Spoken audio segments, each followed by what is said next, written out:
Why did the mighty Greek city-states, the originators of military genius, ultimately fall to the rising power of Rome? It often comes down to a clash of military formations, the legendary phalanx versus the adaptable legion.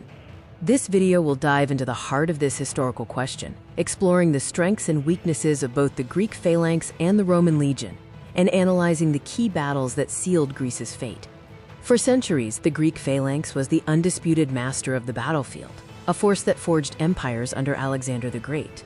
But as Rome began its expansion, its legions inevitably collided with the Hellenistic kingdoms, setting the stage for a monumental confrontation between two military doctrines.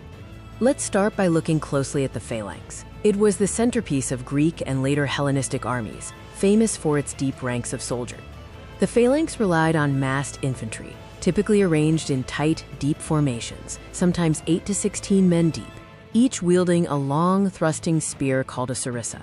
The phalanx's greatest strength was its frontal defense. It formed an almost impenetrable wall of spear points, overwhelming any force that dared to meet it head-on. However, this rigid formation had critical weaknesses. It was slow to maneuver and highly susceptible to flanking attacks or fighting on uneven terrain that broke its formation. Now, let's turn our attention to the Roman legion, a military machine that evolved to conquer the known world. The legion was structured around the maniple system and later the cohort.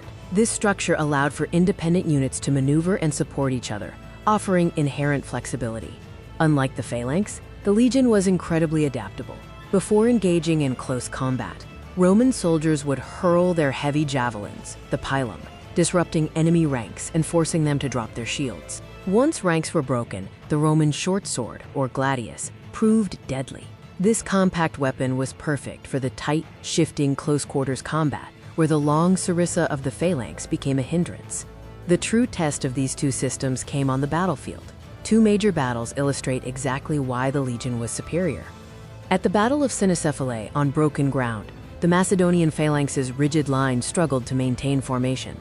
Roman maniples exploited gaps, enveloped the phalanx, and destroyed it from the flank and rear. Pydna marked the decisive end. Though initially successful, the Macedonian phalanx again broke formation as it pursued the retreating Romans over uneven ground, allowing the flexible legions to pour into the resulting gaps, turning the battle into a slaughter. The fall of Greece was not a sudden event, but the inevitable outcome of a military clash between an older, powerful system and a newer, more adaptable one.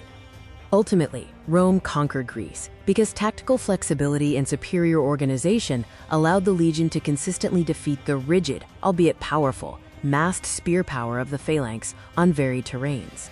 Rome's success cemented the legion as the blueprint for military organization for centuries, leaving an enduring legacy on Western military history and demonstrating the power of adaptability.